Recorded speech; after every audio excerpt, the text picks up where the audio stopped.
I mean, there's multiple benefits to, we focus on getting off oil and reducing our energy usage and hopefully getting our bills down. But in the world of retrofit, there's so many benefits to upgrading your home. I visit homes on a weekly basis that kids' bedrooms are black with mould.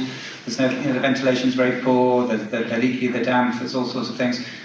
We work on buildings that are literally hundreds of years old, and it's an opportunity not just to to get off oil and upgrade the house, but you're actually giving that house, your home, a second lease of life. So we cover retrofits from very shallow to very deep retrofits, but they're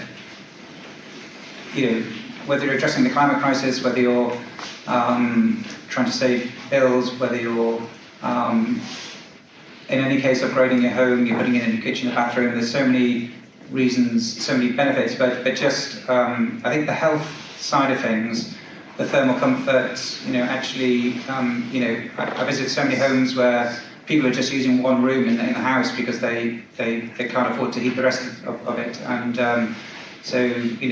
I would like to think by then we've been a home that's a pleasurable place to be. I mean, we're post-COVID, we're spending a lot more time now in our homes and a lot of our lives in our homes. So I think we need to celebrate all the positive sides of retrofitting and upgrading a home. I'm not sure if I answered your question. No, I think that's good. You talked about the kind of health benefits. Mm-hmm. Because I think you've got to get to people emotionally. Gayle, if you're trying to there's so many rational reasons to do this and in a way mathematical reasons to do it, but how do you get into the kind of emotional motivation for a community like Burford?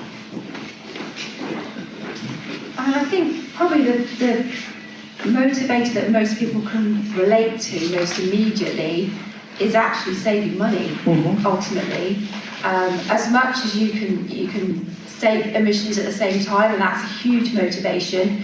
The bottom line is people are actually quite keyed into, can I save money from this? And obviously Burford being largely oil based in terms of heating source as opposed to gas, you're in a good position to actually save money by moving away from oil and fossil fuels onto electrical-based heating, particularly if that is then paired with an air source heat pump paired with solar panels, and ideally a battery as well would be absolutely brilliant.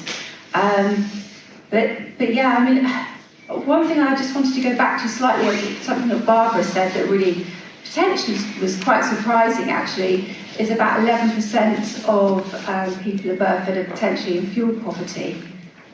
And that's a massive, massive benefit of moving away from fossil fuels and being able to tap into some of the funding that is available in the county, particularly the Home Upgrade Grant Scheme, which is the most generous of the schemes available, is specifically designed for people who are not using gas as their current form of heating, so it's absolutely ideal for this community.